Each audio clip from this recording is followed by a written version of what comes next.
नमस्कार दोस्तों, ocean network में आपका स्वागत है। मैं हूं ओंकार चौधरी। ये डोनाल्ड ट्रंप को क्या हुआ है? अचानक उन्हें सपना आता है कि भारत तो रूस से भी ईंधन खरीद रहा है। फिर इनको पता चलता है, अचानक हो रहा है ये सब। ना जब बाइडेन राष्ट्रपति थे, ना तब ये अवेयर थे कि भारत किससे क्या खरीद रहा है। ना जब से ये बने हैं, जनवरी 20 से ये राष्ट्रपति हैं, तब से भी इनको पता नहीं चला। तब से प्रधानमंत्री के साथ भी इनकी मुलाकातें हो चुकी। अब अचानक पता लगा कि रूस से बहुत तेल खरीद रहे हैं और उसको रिफाइन करके फिर बहुत सारे देशों को बेच भी रहे हैं। और फिर अचानक इनको ख्याल आता है कि जो 25% टैरिफ लगाया था भारत पर, वो जरा कम है, तो इस बहाने और टैरिफ की धमकी दो। लेकिन ट्रंप समेत अभी भी कुछ लोगों को, कुछ देशों को मुगालता है शायद भारत के बारे में। इसलिए उन्होंने पिनक मिजाजी में ये सब बयान तो दे दिया। लेकिन उसके बाद भारत ने क्या किया है? भारत ने जो नियमित ब्रीफिंग करते हैं विदेश विभाग के, विदेश मंत्रालय के प्रवक्ता, उनको जिम्मेदारी सौंपी कि आप जरा ट्रंप साहब के लत्ते कपड़े उतारो। इनको बताओ कि भाई आप क्या कर रहे हो, आप रूस से फला फला फला चीजें क्यों खरीद रहे हो, और यूरोप के भी बहुत सारे देश ये सब क्यों खरीद रहे हैं, आपने बंद क्यों नहीं किया। और जो आप खरीद रहे हैं वो ऐसी स्थितियां, परिस्थितियों में नहीं खरीद रहे हैं जैसी भारत की स्थितियां हैं। हमारी जो ऊर्जा जरूरतें हैं, ऊर्जा सुरक्षा से जुड़ी हुई चिंताएं हैं, और जो कीमतें हैं ईंधन की, वो आसमान पर ना चली जाएं, उनको बैलेंस बनाए रखने के लिए। और जो दूसरी हमारी विकास की गाड़ी को आगे बढ़ाने के लिए हर देश कुछ ना कुछ करता है, हम भी कर रहे हैं। तो आप कौन होते हैं ये तय करने वाले कि हमें किस देश से क्या खरीदना चाहिए और क्या नहीं खरीदना चाहिए? तो डोनाल्ड ट्रंप पर जरा चर्चा करेंगे कि डोनाल्ड ट्रंप के मन में है क्या, और क्या वो कुछ तय कर चुके हैं। जिस तरह से उन्होंने भारत के खिलाफ एक तरीके से मोर्चा ही खोल दिया है। शुरू में तो लग रहा था कि चलो कभी कभी स्ट्रेटेजिकली आप बयान दे रहे हैं, फिर पीछे हट जाएंगे, फिर वही स्थितियां बहाल हो जाएंगी।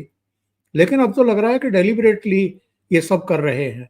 इससे इनको क्या हासिल होगा और भारत का क्या अहित हो सकता है, इस पर चर्चा करेंगे। मेरे साथ जुड़ रहे हैं आदि अचिंत जी, और आप सब परिचित हैं उनसे, जियोपॉलिटिकल मामलों के बहुत ही माहिर जानकार। तो सीधे जुड़ लेते हैं आदि जी के साथ और फिर समझने की कोशिश करते हैं। आदि जी, बहुत स्वागत है। नमस्कार। नमस्कार सर। सर, हुआ क्या है ये बताइए। डोनाल्ड ट्रंप को कौन सी बीमारी हुई है? उसको ना सुनने की बीमारी है सर। तो मेरे हिसाब से जो आप बार-बार उसको ना बोल रहे हो, वो सुनने की उसको आदत नहीं है। और वही उसमें वो परेशान है अभी। वो कहीं न कहीं डोनाल्ड ट्रंप को ये लगा नहीं था कि भारत की तरफ से रेजिस्टेंस आएगा इस तरह का। और आपको ये दिखता है कि अभी तो India, India, India, India, India, India सारा टाइम इंडिया, इंडिया लगा रहता है। यहाँ तक कि अगर आप देखिए सुबह-सुबह उठ के अगर उसको उसके टाइम पे 7 साढ़े 7, 8 पता नहीं कितने बजे होंगे वहाँ पर। वहाँ पर सुबह उस टाइम पे उठ के अगर ये ट्वीट करना है तो आपको दिखना चाहिए कि अ, बहुत ही ज़्यादा कहीं कहीं न कहीं दर्द हो रही है किसी जगह पे। तो ये हमको समझना होगा। तीसरा असर देखिए, भारत ने बाकी जो देश हैं उसके साथ या तो लड़ते हैं या तो लेट जाते हैं। भारत दोनों ही नहीं कर रहा। तो उसका थोड़ा आई थिंक उसको नहीं समझ में आ रहा किस तरह वो हैंडल करे उस चीज़ को। क्योंकि अ, एक अगर आप दुनिया में देखें जिस तरह से इसने चीज़ें फैलाई हैं, जापान को बिठा दिया, यूरोपियन यूनियन को बिठा दिया। अब बिठाया क्या, जैसे ही वो सो कॉल्ड बैठते हैं, ये घर पहुँचता है, वो अपनी बोली फिर से बोलनी शुरू हो जाते हैं, जैसे जहाँ मर्ज़ी उनको जो बोलना है।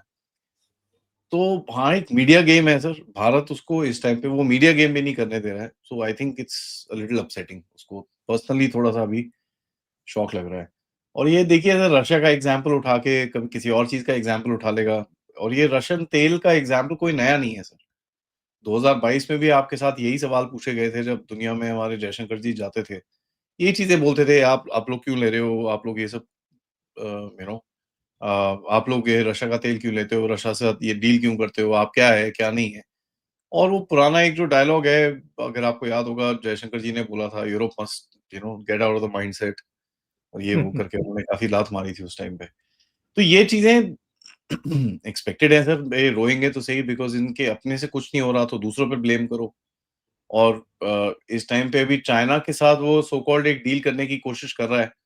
चाइना ने उसको ऑलरेडी बोल दिया है कि भई रेयर अर्थ पे मैं तंग करूँगा तेरे को। तो वो चाइना से अभी इस टाइम पे पंगे नहीं लेना चाह रहा। उसको लगता है आप निपट जाओगे, आप भी नहीं निपट रहे तो अब वो और फ्रस्ट्रेट होगा सर। बात वही है। आदि जी ये समझाइए कि क्वाड हो या दूसरे मंच हो या बाइलेटरल जो हाँ दोनों देशों की रिलेशनशिप है उसको, वो तो भारत में बहुत सारी संभावनाएं तलाश कर रहा था कि अगर चाइना को थोड़ा सा अगर दबाना है तो भारत इसमें मददगार हो सकता है। तो ये मोहभंग अचानक क्यों हुआ है कि भारत उनके हाथों ही कठपुतली बनने को तैयार नहीं, या भारत ने स्पष्ट कर दिया कि भाई हमारे राष्ट्रीय हित हमारे लिए सर्वोच्च है, जैसे आप चाह रहे हैं वैसे हम नृत्य करने को तैयार नहीं। सर छोटे लेवल पे वो बात आपकी करेक्ट है, बट बड़े लेवल पे देखिए उनको ये भी पता है भारत एक बढ़ती हुई अर्थव्यवस्था है, एक बढ़ता हुआ देश है, एक यंग एस्पायरिंग पॉपुलेशन है, इंटरनल डिमांड आपका ज़बरदस्त है, लीडरशिप अच्छी चल रही है और आप एक बड़े सही डायरेक्शन पे जा रहे हो और अगर आपको इस टाइम पे उन्होंने पकड़ के अपने वश में नहीं करा तो फिर हाथ में आना मुश्किल हो जाएगा। एक पॉइंट तो वही है। दूसरा पॉइंट अगर आप देखें सर जैसे आप बोल रहे हो कि क्वाड और ये सब चीज़ों में इस रीजन में कोऑपरेशन करने की काफ़ी सारी ओपन अपॉर्च्युनिटीज़ हैं एंड उस टाइम पे उन्होंने कोशिश भी करी कि क्वाड को किसी तरह से मिलिटराइज़ किया जाए ताकि आपको फ़ोर्स किया जाए ताकि मिलिट्री में थोड़ा-सा वो ले बट वो नहीं आप कर रहे। आप बोलते हो मिलावट एक्सरसाइज़ेज़ करेंगे, नो प्रॉब्लम, दूसरे लोगों को बुलाइए, साथ में बैठ के हम एक्सरसाइज़ करेंगे, ये सब करेंगे, नो प्रॉब्लम बट अलायंस नहीं बनेगा। मैं आपकी लड़ाई नहीं लड़ूँगा क्योंकि आप मेरी लड़ाई नहीं लड़ोगे, ये मुझे पता है। तो ये जो एक जी-साबगिरी वो हमसे चाहते थे, वो मिल नहीं रही है।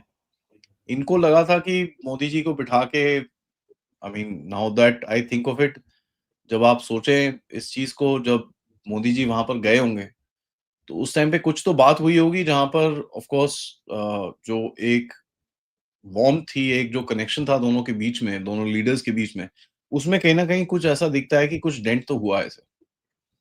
तो या तो इसने कुछ बोला होगा जो मोदी जी ने बोला नहीं मैं नहीं मानता, ऐसे ही कुछ हुआ होगा।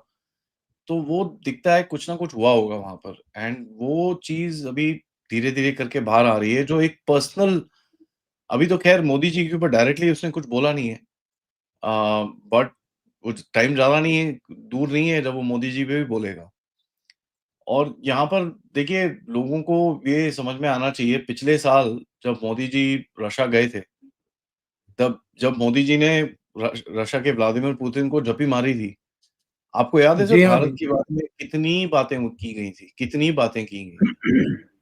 तो ये सब उनको ये समझ में नहीं आता कि ये एक ऐसा देश है जो इतना अमीर नहीं है अभी, इतना सब कुछ नहीं है, इसको सब कुछ चाहिए हमसे। फिर भी ये अपने आप ही ये करता है, सुनता नहीं है किसी की बात, तो ये उनके वो पल्ले नहीं पड़ती है ये। बेसिकली वो है सर। बाकी सब देखिए क्या है, अगर आप 1-2 जगह पे कहीं साइन कर दो, ये सब बंद हो जाएगा।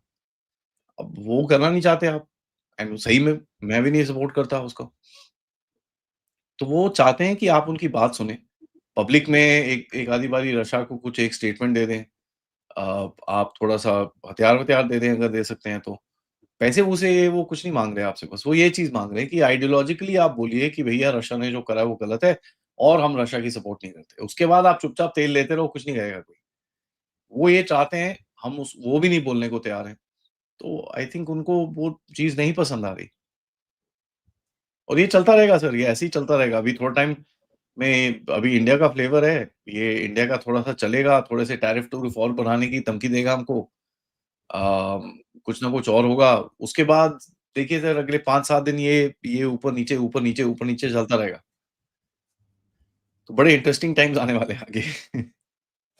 लेकिन ये इंटरेस्टिंग जो आप घटनाक्रम की तरफ इंगित कर रहे हैं कि आने वाले हैं, ये गाड़ी कहाँ तक जा सकती है? और चूंकि भारत ने अब जवाब देना शुरू कर दिया है, भारत ने अपने विदेश मंत्रालय के प्रवक्ता रणधीर जायसवाल को कहा कि भैया जरा इनके कच्चे चिट्ठे खोलो, उनको बताओ, समझाओ कि जो उपदेश ये हमें देने की कोशिश कर रहे हैं ये दूध के धुले हुए नहीं है। अभी भी ये रसिया को कितने अरब रुपए दे रहे हैं, व्यापार कर रहे हैं, फिर भारत पर ही इस तरह की पाबंदी क्यों, या इस तरह की धौंस पट्टी क्यों?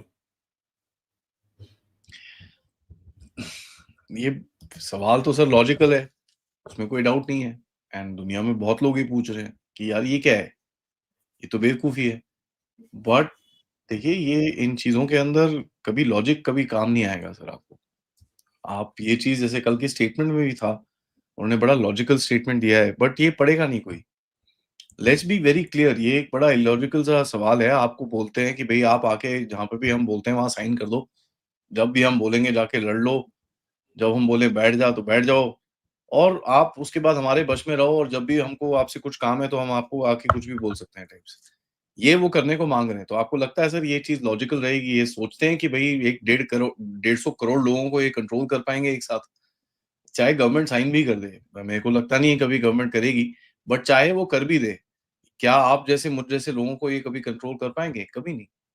तो ये देखिए सर इनको एक समझ में आना चाहिए भारत के साथ एक एक एस्पायरिंग यंग पॉपुलेशन है। आप एक यंगस्टर को कभी जब गाली देते हो, वो फिर वो 60-70 साल याद करेगा। जब आप किसी ओल्डर आदमी को गाली देते हो, ठीक है, जो खुद 60-70 साल, 80 साल का हो, आप उसको गाली देते हो, बेचारा 10-15 साल याद करेगा। इन गधों को वो चीज़ समझ में नहीं आ रही है कि इंडिया के अंदर एक पॉपुलेशन जो है, वो बहुत यंग है इस टाइम पे। सर 20, 22, 24 की आपकी मीडियन एज चल रही है। अभी सेंसस होगा तो और भी शॉकिंग चीज़ें निकलेंगी उसके अंदर से। और ये जो पॉपुलेशन है ये टॉलरेट नहीं करेगी, ये थूकेगी आपके ऊपर। क्योंकि हाँ, वो जो ऑपोज़िशन वाले हैं, वो जो थोड़े बहुत रोते हैं और वो सब चीज़ें हैं, बट जो मेनस्ट्रीम इस देश का है सर, वो तो चीज़ें करना चाहता है इस टाइम पे। आप जब देखते हैं लोगों को जिस तरह से हमारा स्टार्टअप इकोसिस्टम शुरू हो रहा है, डिफेंस की चीज़ें शुरू हो रही हैं, इंडस्ट्री चीज़ें शुरू हो रही हैं, क्लाउड पे, एआई पे, हर चीज़ में कुछ ना कुछ रोज़ कोई नई नई खबर आती है। जब वो ऐसी चीज़ें देखता है तो उसको ऐसे ही लगता है कि सर कभी हमारे पास ऐसी शक्ति हो और अमेरिका के ये जो शक्ति है उसको हम पीछे पीछा छोड़ सकें तो अच्छा रहेगा। हर किसी को एक ये वो चीज़ रहेगी। तो ठीक है, मैं तो बड़ा खुश हूँ एक्चुअली डोनाल्ड ट्रम्प ये जो कर रहा है और मैंने आपके प्रोग्राम में पहले भी बोला है मैं बहुत खुश हूँ। मैं तो सर और भी खुश हूँ कि ये अब आपने पूछा कि कितना आगे लेके जा सकता है। ये सैंक्शंस पे लेके जा सकता है आपके ऊपर, इकोनॉमिक सैंक्शंस लगा सकता है और मैं तो सर खुश रहूँगा अगर वो इकोनॉमिक सैंक्शन लगाए। जो भी जितने भी सैंक्शन लगाने हैं जल्दी-जल्दी लगाए भारत के ऊपर ताकि उसके बाद देन फिर गेम असल में आए ना फिर गेम बाहर। अ, लगाने हैं सैंक्शन तो चलिए लगाइए, हम फिर आपके ऑर्डर्स कैंसल करते हैं यहाँ से बैठ के। जो आपके बोइंग के ऑर्डर्स हैं, उसके बाद जीई के ऑर्डर्स हैं, फिर हम कैंसल करते हैं उनको। फिर अपना काम करने करने में अंदर हमको थोड़ी सहूलियत मिलेगी और अंदर अपने अपने को जो भी करना है, मतलब एक इमरजेंसी फुटिंग के अंदर आपको फिर करना पड़ेगा। तो ठीक है, लगाए सर, जो मर्ज़ी करना है करिए। एंड यही चीज़ आपको दिखती है कि गवर्नमेंट की तरफ से भी बड़ा क्लीन सिंपल एटीट्यूड है, हमको फ़र्क नहीं पड़ता। आदि जी, कनाडा के उद्योगपति हैं किर्क, उनका बहुत सख्त बयान आया और उन्होंने ट्रंप पर जो एक रणनीतिक एक स्टेप्स होते हैं और जो पोजीशनिंग होती है उसको भी बड़ा नुकसान पहुंचाने के गंभीर आरोप लगाए और उन्होंने कहा है कि भारत जो है वो उभरती हुई एक अर्थव्यवस्था है। प्रधानमंत्री नरेंद्र मोदी दुनिया में एक सम्मानित फिगर हैं। जिस तरह का एटीट्यूड ट्रंप ने लिया है कि उन्होंने कहा कि मैं पहले भी चेता चुका हूं, लेकिन ये मान नहीं रहे हैं। इस तरह की आवाजें अब अमेरिका के भीतर से भी उठनी शुरू हुई है। तो ये चीजें इनकी समझ में नहीं आ रही हैं, एक्सट्रीम तक ये जा रहे हैं। देखिए सर, ये एक्सट्रीम तक इस वजह से जा रहा है क्योंकि इसके पास टाइम नहीं है सर। 6-7 महीने ऑलरेडी निकल चुके हैं, राइट? 6-7 महीने खत्म हो गए, उसके बाद अभी इसको 1 साल के अंदर मिड टर्म पोल में जाना है, उसमें 2-3 महीने तैयारी करनी पड़ेगी, कुछ थोड़ा बहुत पॉलिटिकल गेम होगा और जैसे-जैसे मिड टर्म पोल पास आता है, वैसे-वैसे थोड़ा पॉलिटिकल ये सब चीज़ें जो होती हैं, वैसे भी थोड़ा बैक सीट ले लेती हैं। मिड टर्म पोल में अगर ये जीता तो इतना स्ट्रॉन्ग रहेगा, अगर नहीं जीता तो फिर इसकी हड्डी तोड़ तोड़ देंगे ये लोग पकड़ के। फिर उसको सर फिर आपको पता ही है किस तरह से लीगल केसेस ये वो कैसे फँसाते हैं लोग, तो ये उन चीज़ों में फँसा रहेगा। तो ये ज़्यादा टाइम नहीं है सर और उसको भी पता है ये चीज़ ज़्यादा टाइम नहीं है, हमको भी पता है। और देखिए सर मोदी साहब का जैसे मैंने शो में थोड़े टाइम पहले बोला कि मोदी साहब का नाम लेके उसने कुछ नहीं बोला। वो भी जानता है कि यार एक दरवाज़ा खुला रखो, कल को बात करनी पड़ गई तो ऐसा नहीं कि मोदी यू नो वैसे भी फ़ोन नहीं उठा रहा मतलब फ़ोन ही ना उठाए इसके बाद वो कभी। तो वो भी चक्कर चल रहा है। बट सर एक चीज़ जो अंदर से पता चल रही है कि वहाँ से डोनाल्ड ट्रम्प साहब थोड़े गुस्सा हैं कि मोदी जी बैठ के पर्सनली अ, उनसे बात क्यों नहीं करते और इस चीज़ को सॉर्ट आउट क्यों नहीं करते और जो भी डील करनी है वो क्यों नहीं करते। अब देखिए मैं ये सपोर्ट करता हूँ मोदी जी को क्यों करना है उनसे बात, आपको करनी है बात तो फ़ोन उठाओ कर लो यार। मोदी जी का नंबर तो आई एम श्योर होगा उनके पास, ऐसी तो कोई बात नहीं है। तो अब या तो ये बोल रहे हैं कि भई ये मोदी जी को फ़ोन करते हैं, मोदी जी फ़ोन नहीं उठाते। वो भी हो सकता है क्योंकि देखिए जो भी कह लीजिए सर आप उनको पॉलिटिकली डैमेज करने की कोशिश करोगे, उन पे फालतू के पॉलिटिकल गेम्स खेलोगे तो कोई भी एक टाइम के बाद बोलेगा तू जा यार भग जा यहाँ से। यू नो मोदी जी वो आदमी नहीं है जो पब्लिकली आके कुछ बोलेंगे। मेरे को भी जैसे मेरे को किसी के साथ पब्लिक में कुछ झगड़ा करने का कोई शौक नहीं है। तो अगर मेरे को कोई नहीं पसंद आता मैं उसको एक बारी उसके कान में डाल दूँगा कि भैया मैं तेरे को पसंद नहीं करता और उसके बाद सर मैं अपने आप को उसकी ज़िंदगी इसमें से निकाल देता हूँ।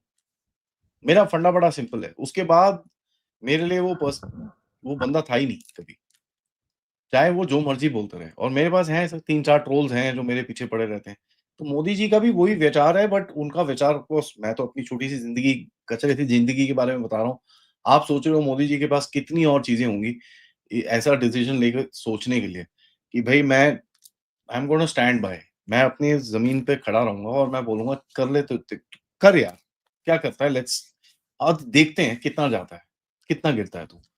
तो यहाँ पर वो भी चलेगा। लेकिन सर यहाँ पर मैं आपको एक चीज़ और बोलूँ कि भई कभी भी ये मत सोचिए कि डोनाल्ड ट्रम्प के साथ अगर थोड़ा बहुत अभी गड़बड़ चल रही है, तो बाकी बाकी चीज़ें जो चल रही हैं यूएस के साथ वो ठीक नहीं है। वो भी अच्छी चल रही हैं, उसके अंदर कोई टेंशन नहीं है। क्योंकि आपके जो दूसरी जगहों पे डिफेंस डिपार्टमेंट में जो थोड़े बहुत कोऑर्डिनेशंस हैं, वो अच्छे चल रहे हैं। आपके यू नो अंदर पे अभी जैसे म्यांमार में जब स्ट्राइक करी है, आपने उनको बता के करी है कि साहब हम ये ठोक रहे हैं। उन्होंने कुछ नहीं बोला। तो ये एक जो बैकएंड पे है वो भी चलता है। तो देखिए काफ़ी सारे दरवाजे हैं जिनके अंदर हमारे डिप्लोमैट्स काम करते हैं। So they create one leverage from one place for the other and from the other to one place. तो ये भी होगा बट इस टाइम पे ये पूरा जो गेम है डोनाल्ड ट्रम्प ने हाथ में ले रखा है। तो बैक एंड नेगोशिएशंस देखते हैं सर कितनी इफेक्टिव होंगी बट मेरे हिसाब से जब तक ये बेवकूफ़ी ये बार-बार बोलना बंद नहीं करेंगे तब तक तो बहुत मुश्किल रहेगा टॉप लेवल पे देश को किसी किसी के साथ कभी कनेक्ट करना। लेकिन अगर मोदी जी उनसे बात नहीं कर रहे हैं, वैसे तो सोशल मीडिया पर आजकल एक मजाक चल रहा है कि कहीं ऐसी नौबत ना आ जाए कि बेवफा प्रेमी मान करके मोदी जी को वो हाथ की नस-वस काट ले।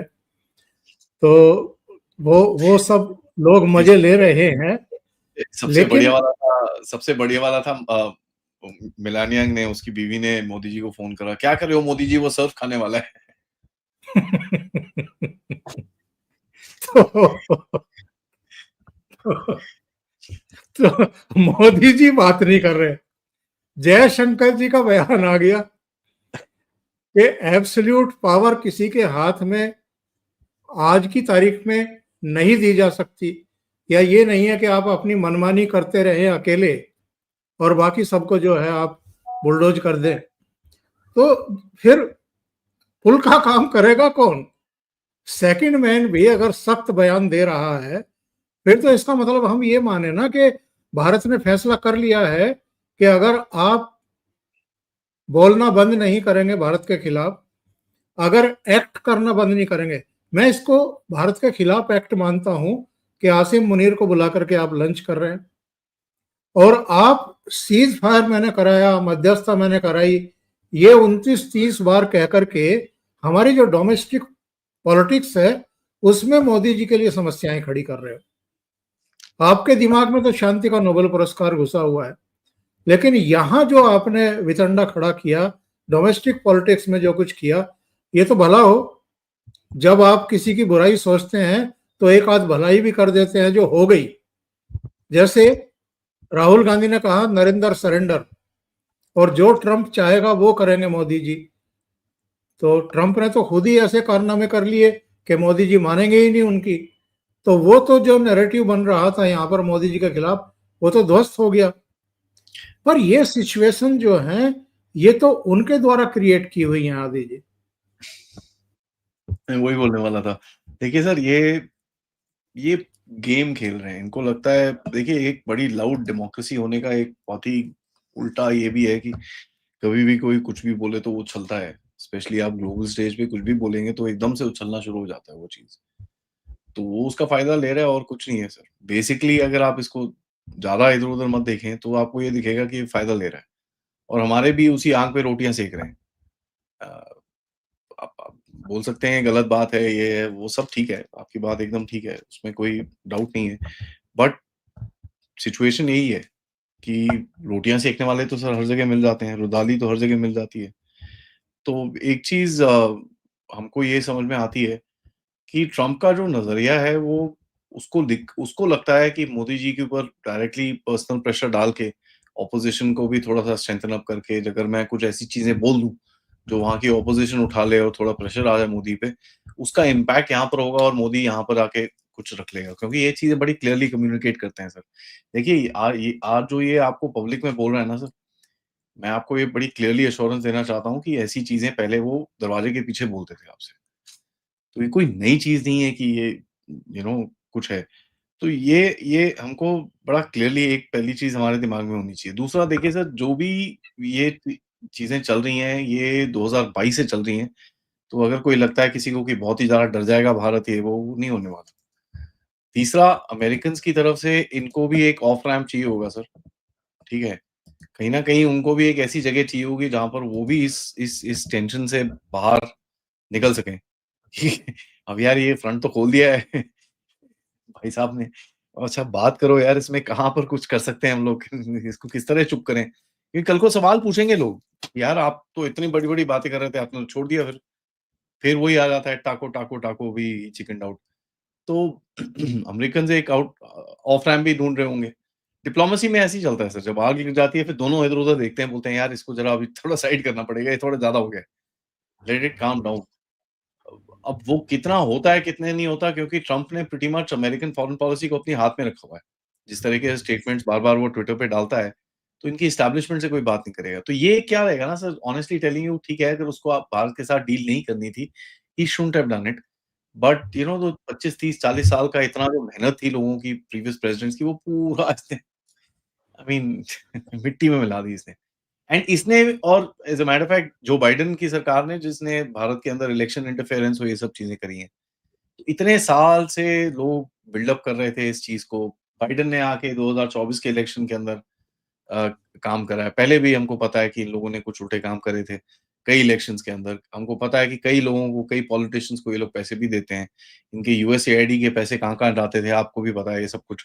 और हमारे सर्विंग पॉलिटिशियंस के अंदर ये चीज़ें आई हैं, यहाँ तक कि सर्विंग जजेस के सामने ये चीज़ें आई हैं, यहाँ तक कि सिविल सर्वेंट्स में आई है, एनजीओज़ में आई है, कहाँ-कहाँ नहीं आई।